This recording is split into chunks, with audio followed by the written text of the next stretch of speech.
storia da Vicenza, hanno drogato una minorenne e l'hanno stuprata, 2 nordafricani ed una donna italiana arrestati dai carabinieri.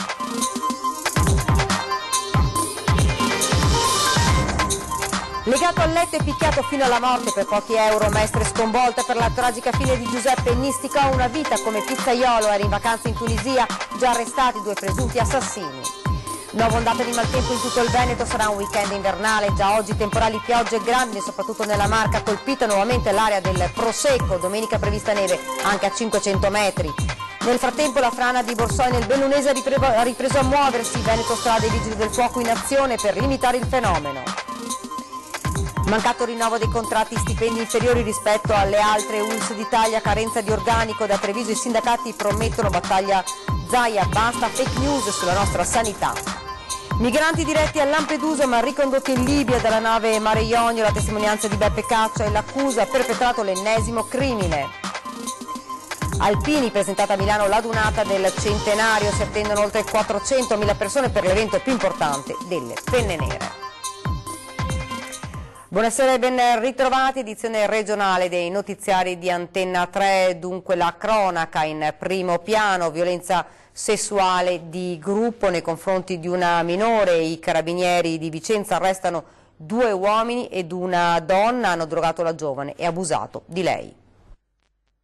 Violenza sessuale di gruppo è la grave accusa nei confronti di 2 uomini e una donna che nell'ottobre scorso avrebbero abusato di una ragazza minorenne. Agli arresti domiciliari sono finiti 2 uomini di 27 e 28 anni di origini nordafricane regolari nel nostro paese, con un lavoro, e una donna di 31 anni italiana, anche lei parte attiva nella violenza. Abuso che sarebbe avvenuto proprio nella casa della donna, conosciuta dalla ragazzina 16enne nata in Italia da genitori stranieri.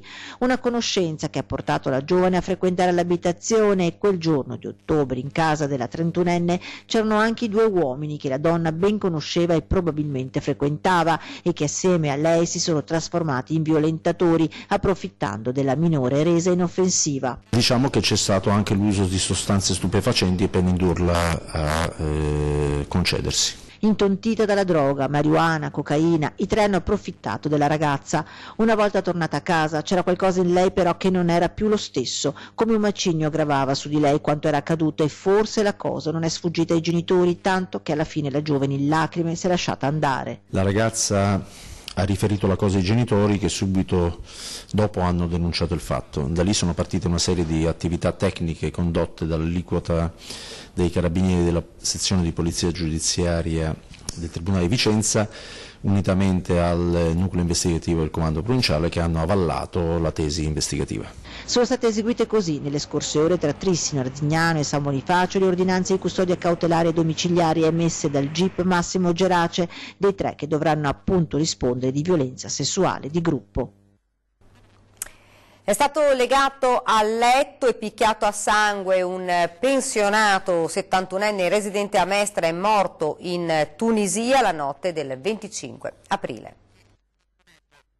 Era in Tunisia, sua meta preferita, per una vacanza, ma questa volta non è rientrato. Giuseppe Nisticò per tutti Pino, 71 anni, originario di Catanzaro ma veneziano d'adozione e residente a Mestre da anni, è stato ucciso. L'hanno legato al letto, imbavagliato e picchiato fino alla morte. Sembrerebbe per pochi contanti e un cellulare. Pensionato, Pino ha lavorato una vita come pizzaiolo, in particolare nel bar della stazione di Venezia, Santa Lucia. Le autorità tunisine, a distanza di pochi giorni dal fatto, hanno arrestato i 2 presunti assassini, 2 giovani del posto. Prima un 26enne tunisino che sembra fosse addirittura un amico di Pino, poi il complice a distanza di qualche giorno. Nisticò era partito con un amico che la sera del 25 aprile si sarebbe allontanato per qualche ora, lasciandolo da solo. A Monastire, circa 160 km a sud di Tunisi. Una volta rientrato l'avrebbe trovato legato al letto, imbavagliato e con segni su tutto il corpo. Ancora non è chiaro se sia stato colpito a mani nude o con qualche oggetto. Solo l'autopsia potrà rivelarlo. Sconvolti i suoi vicini di casa in via Castellana, la Cipressina, dove Pino viveva da solo, non era sposato e non aveva figli. Era come un figlio per me, impossibile non volergli bene, racconta la sua dirimpettaia. Era una persona stupenda, l'hanno ammazzato in una maniera orribile. Da decidere la data dei funerali che si svolgeranno a Mestre e non a Catanzaro. Ed ora il maltempo con la nuova grandinata di questa mattina su Valdobbiadene nelle colline del Prosecco, pioggia torrenziale in pianura con fulmini, uno dei quali ha colpito un'abitazione e non andrà meglio nei prossimi giorni, con la Protezione Civile che ha dichiarato lo stato di attenzione. Un'immagine che vale una stagione, quella del Prosecco 2019. In piazza Valdobbiadene lo scatto di questa mattina per una nuova grandinata che si è abbattuta sul Prosecco. Qui siamo spostati più su, verso la zona del Cartizze, dove il ghiaccio è caduto misto a pioggia, mitigando i danni alle colture. Una situazione che va via via complicandosi, anche se il Presidente del Consorzio Superiore ostenta sicurezza. Sicuramente ci sarà un'area che comunque è una fascia abbastanza ristretta, dove ovviamente ci sono dei danni significativi, dove non ci sarà la piena produzione, dove il Consorzio vigilerà insieme alle autorità pubbliche competenti, penso alla Regione Veneto e alla VEPA, però in questo momento noi abbiamo oltre 8.000 ettari di vigna, quindi speriamo che il tempo ritorni al meglio e che si possa veramente raccogliere un prodotto di alta qualità. Decisamente diversa la posizione dei tecnici di Codifesa, più che mai preoccupati per il possibile abbassamento delle temperature. L'instabilità di questi giorni sta portando un quadro meteoclimatico che è molto preoccupante. In particolare c'è un abbassamento termico importante previsto per i prossimi giorni, alla volta di domenica sera, lunedì, che per la fase fenologica in cui oggi si trovano le viti potrebbe essere, diciamo, pericoloso. Scendere sotto lo zero anche solo per qualche ora significa bruciare i grappoli appena formati, con danni importanti alla produzione, ma questo è solo un aspetto dell'ondata di maltempo che si alterna da una settimana sulla Marca e sul Veneto. Grandinate ma anche temporali di forte intensità, accompagnati da fulmini che nel caso di Badoere hanno colpito un'abitazione di Via Verdi, con danni per fortuna limitati all'impianto elettrico. Una situazione monitorata dalla Regione, con la Protezione Civile che ha dichiarato lo stato di attenzione per i principali bacini idrografici almeno fino a tutta la giornata di lunedì. La frana di Borsoi nel comune di Tambre, nel Bellunese, ha ripreso a muoversi e serve intervenire con urgenza per limitare il fenomeno franoso. Lo rende noto la società Veneto Strade. Nel pomeriggio interventi dei Vigili del Fuoco di Belluno e Venezia per capire cosa succeda nei pozzi profondi 18 metri, dove con tutta probabilità si sono accumulati acqua e detriti che limitano il funzionamento dei pozzi, che hanno un diametro di 6 metri. Stiamo monitorando il fronte di frana da giorni, afferma il direttore generale di Veneto Strade Silvano Vernizzi. Il maltempo degli ultimi mesi ha sicuramente aggravato la situazione. Nel 2004 eravamo intervenuti con lavori di drenaggio e per anni non abbiamo avuto problemi. Serviranno altri interventi strutturali per fronteggiare il movimento franoso. E questa dunque la situazione di oggi, destinata però a peggiorare nelle prossime ore, con un fine settimana decisamente invernale, nevicate possibili che scenderanno fino ai 500 metri di quota. I sistemi perturbati che provengono da nord provocheranno nevicate anche a quote basse, quindi 5, 700, 1000 metri, quindi molto basse. Neve fin quasi in pianura. Si preannuncia invernale il primo fine settimana di maggio. Una situazione meteorologica complicata che manterrà il maltempo e soprattutto il freddo per sabato, domenica e gran parte di lunedì prossimo. Grandine questa mattina su Valdobbiadene, fulmini, saette a Badoere, pioggia intensa. Che cosa succede? Sistemi perturbati particolarmente complessi che nello stesso momento fanno affluire aria fresca e aria umida, aria più calda. Ecco, lo scontro proprio da queste due masse d'aria che hanno caratteristiche diverse, poi un riscaldamento, ormai è primavera, anche se solo sulla carta sembra, dà vita a dei fenomeni anche intensi che sono più tipici dell'estate, quando fa più caldo e arriva aria più fresca. Quindi abbiamo precipitazioni diffuse ma anche a carattere temporalesco e localmente anche di una certa intensità. Situazione che andrà migliorando non prima del lunedì inoltrato. Un miglioramento poi per lunedì graduale, inizialmente ancora instabilità e poi un miglioramento, ma anche questo non è significativo, non starà a significare un miglioramento definitivo, ma solo anche questa una pausa. E per chi aveva già fatto il cambio armadi, il consiglio di ritirare fuori maglioncini e felpe. Temperature che si abbassano di molto, si parla di minime intorno ai 5 gradi, le massime in pianura non più di 14-15 gradi. Ed ora ci spostiamo a Padova, viva soddisfazione da parte dei carabinieri nella provincia di Padova per la buona riuscita dell'operazione di ricerca della donna che, volendo togliersi la vita, aveva narcotizzato il figlio ed era fuggita di casa. Se i soccorsi fossero arrivati una manciata di minuti dopo, il bimbo sarebbe certamente morto. Invece il perfetto coordinamento tra le centrali operative dei carabinieri della provincia di Padova e l'abilità dei militari impegnati nelle ricerche ha permesso di rintracciare l'auto utilizzata dalla donna padovana di 44 anni per allontanarsi da casa assieme al figlio. Il piccolo era stato narcotizzato dalla mamma, che aveva intenzione di togliersi la vita e di toglierla al bambino, malato da tempo. Entrambi sono stati ricoverati, lui in pronto soccorso pediatrico e lei in psichiatria, e pare che almeno per il bimbo la situazione stia tornando alla normalità. Lo stato della madre sarà invece oggetto di approfondite verifiche nell'immediato futuro. Il successo delle ricerche comporta per i carabinieri padovani un giusto motivo di orgoglio per la gestione tecnologica dell'emergenza, che ha comportato complicate verifiche sulla rete di videosorveglianza e un'incessante supervisione dei movimenti del cellulare della donna fra le celle della rete telefonica. Forte è la soddisfazione, fanno sapere i carabinieri, per essere riusciti a evitare una tragedia che avrebbe potuto diventare l'ennesimo caso di morte di un bambino coinvolto nello stato di malessere o di sconforto della madre, che non vedendo altra soluzione decide di porre fine alla propria vita portando con sé la persona che più ama. Parliamo adesso di sanità, mancato rinnovo dei contratti, stipendi inferiori rispetto alle altre ULSS d'Italia, carenza di organico, orari di lavoro pesanti, sono i problemi che i sindacati hanno sollevato a Treviso e in altre 27 ULSS venete. Se la Regione non ci ascolta, dicono, siamo pronti allo sciopero generale della sanità veneta. Abbiamo votato la mobilitazione. Se la Regione continua a fare orecchie da mercante, a scaricare le responsabilità su altri, non facendo quello che sta nelle sue possibilità, non escludiamo di arrivare ad una grande mobilitazione della sanità pubblica nel Veneto. I sindacati parlano del D-Day della sanità veneta. La misura è stata superata, spiega Ivan Bernini, che annuncia che tutte le sigle sindacali hanno votato unitariamente lo stato di agitazione. 3.000 lavoratori in meno dal 2010 ad oggi nell'uso 2 Marca Trevigiana, meno 556 medici nell'arco di 7 anni. Sono alcuni dei dati resi noti dalla CGIL in occasione del presidio davanti al Cafoncello, che di fatto dà il via alla protesta. Comprimere troppo gli orari vuol dire non dare più la completezza e il minimo di sicurezza nelle attività mediche che vengono fatte. Servono, dicono i sindacati, nuovi giovani specialisti, soprattutto in anestesia e rianimazione. Quello che prima c'era chiesto di fare in 10, adesso ci chiedono pian pianino di farlo in 8, in 6, sempre meno, quindi è una questione anche e soprattutto per l'utenza e per la sanità pubblica di sicurezza.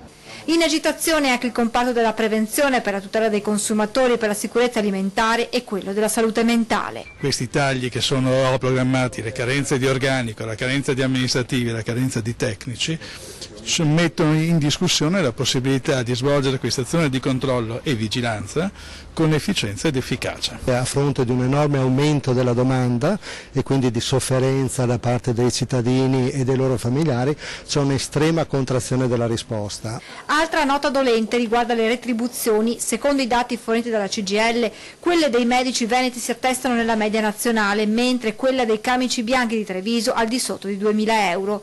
Per quanto riguarda invece le retribuzioni del personale di comparto, stando sempre ai dati forniti dalla CGIL, per il Veneto sono di 2.000 euro inferiori rispetto alla media nazionale, a Treviso al di sotto della media veneta.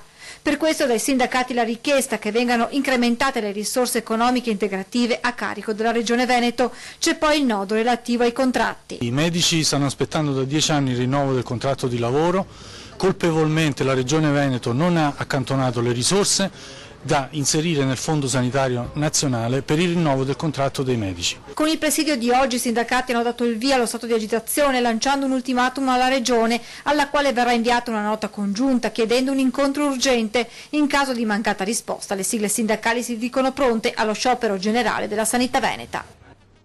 Dunque l'avete sentito, mancato rinnovo dei contratti, stipendi inferiori rispetto alle altre ULSS, i sindacati promettono battaglia, Zaia risponde, basta fake news sulla nostra sanità. Mi spiace che si faccia passare l'idea ai cittadini, mi metto nei panni dei cittadini che sono a casa, magari ammalati, che sono letteralmente inquietati da notizie che non sono veritiere.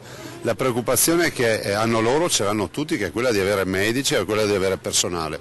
Abbiamo ripetuto in più occasioni che mancano in Italia 56.000 medici, dei quali 1.300 mancano in Veneto, ma non ci sono in Veneto non perché la Regione non li vuole assumere, perché è difficile assumerli e trovarli. Se qualcuno ha qualche medico disoccupato, chiami magari la vostra redazione e dice io sono disoccupato, non è vero quello che dice Zaia. Per il resto abbiamo un numero di concorsi che abbiamo bandito, che sono stati banditi, che sono in corso, che siamo in grado di dimostrare che non è assolutamente vero quell'idea che si vuol dare di una regione che dorme mentre gli ospedali si spopolano. Poi dopodiché riconosco le difficoltà di questo mondo, del lavoro, i medici sono preziosi, li difendiamo sempre come tutti gli operatori del mondo della sanità, ma voglio ricordare che la sanità in Veneto significa 68 ospedali, 80 milioni di prestazioni sanitarie erogate ogni anno, oltre 50.000 dipendenti, quasi 60.000 se ci mettiamo anche gli indiretti, e 2 milioni di accessi al pronto soccorso.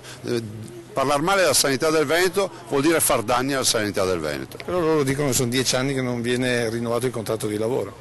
Ma guardi, se è una mancanza della Regione lo dicano pubblicamente, se è una mancanza della Regione lo dicano pubblicamente. A me non risulta che in Veneto non si applicano le leggi nazionali, se poi è un problema di rinnovo del contratto di lavoro a livello nazionale è un altro discorso. Come non mi risulta che in Veneto si paghino di meno i medici per delle scelte fatte in Veneto. In questi anni, dal 2010 in poi, non abbiamo fatto altro che implementare il numero di infermieri di OSS nella nostra ULS, nelle nostre 3 ULS. Partivamo da una situazione di criticità, oggi noi abbiamo l'autorizzazione della Regione e riusciamo a dare il turnover e addirittura a mettere infermieri in extra turnover. Quindi non è vero che manca personale. Dal punto di vista dei medici, lo sappiamo tutti, è un problema nazionale, anche da noi mancano 100 medici, lo sappiamo, ma non dipende certamente né da noi né dalla Regione Veneto. Ed ora ci fermiamo un attimo, c'è la pubblicità.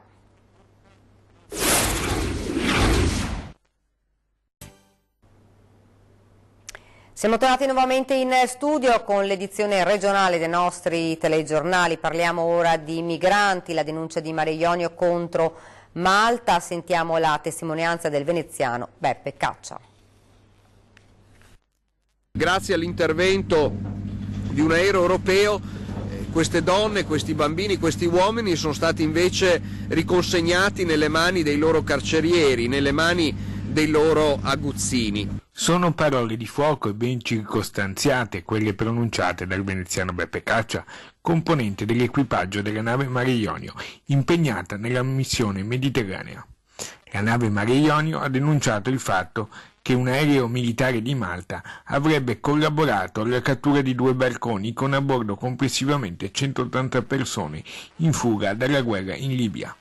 Tra i testimoni della vicenda, al largo del Mediterraneo, lo stesso Caccia che racconta. Un aereo delle forze armate di Malta ha collaborato fornendo indicazioni dall'alto, posizioni, a un'operazione di vera e propria intercettazione e cattura da parte di una motovedetta della cosiddetta Guardia Costiera Libica che è intervenuta dando la caccia a 2 barconi.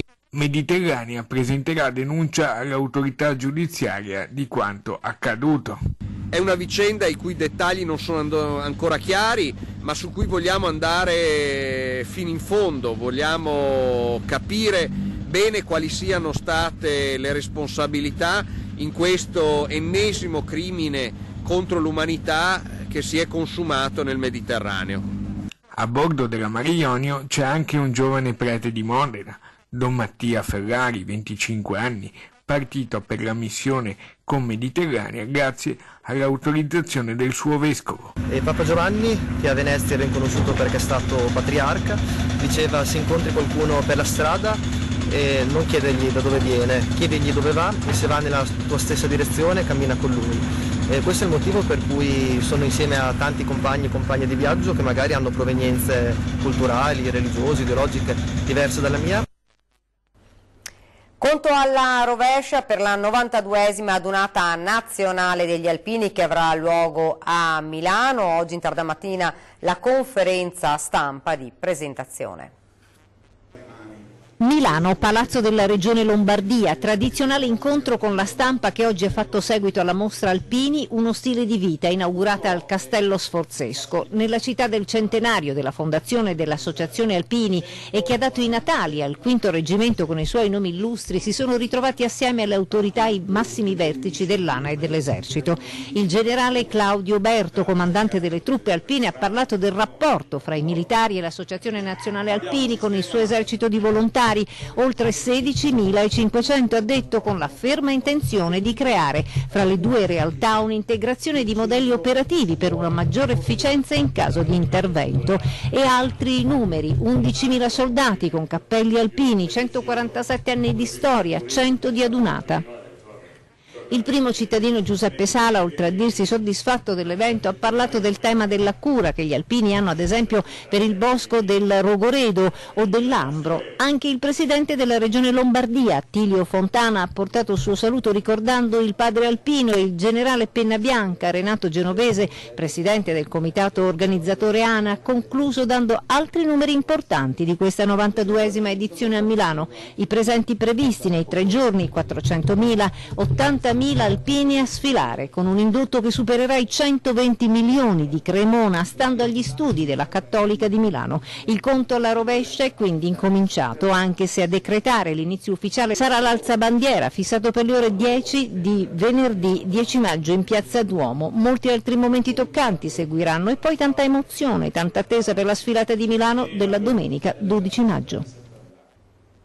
Prima di chiudere vi ricordo questa sera 20:10 si parlerà di politica e di elezioni europee. In studio Valerio Zoggia, candidato per Forza Italia alle europee, e Antonio Silvio Calò, candidato del PD per le europee.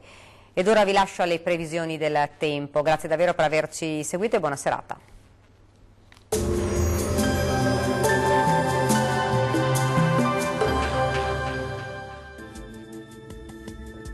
Ben ritrovati al meteo. Il weekend si apre all'insegna del maltempo sulle nostre regioni, ma diamo uno sguardo più approfondito alla situazione di sabato 4 maggio.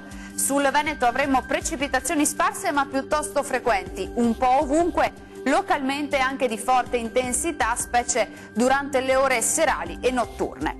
Temperature minime tra 9 e 13 gradi, massime comprese invece tra 15 e 18 gradi. Spostiamoci ora sul Friuli Venezia Giulia, dove la giornata risulterà ancora perturbata sin dal mattino, con precipitazioni diffuse, localmente anche di moderata intensità, e non si esclude la possibilità di qualche locale nubifragio. Temperature minime tra 10 e 13 gradi, massime oscillanti invece tra 15 e 16 gradi. Raggiungiamo infine il Trentino Alto Adige. Qui il tempo sarà spiccatamente instabile su tutta la regione, con precipitazioni temporalesche piuttosto diffuse. Temperature minime intorno agli 8 gradi, massime sui 18 gradi circa. Dal meteo di Antenna 3 per ora è tutto. Arrivederci al prossimo aggiornamento.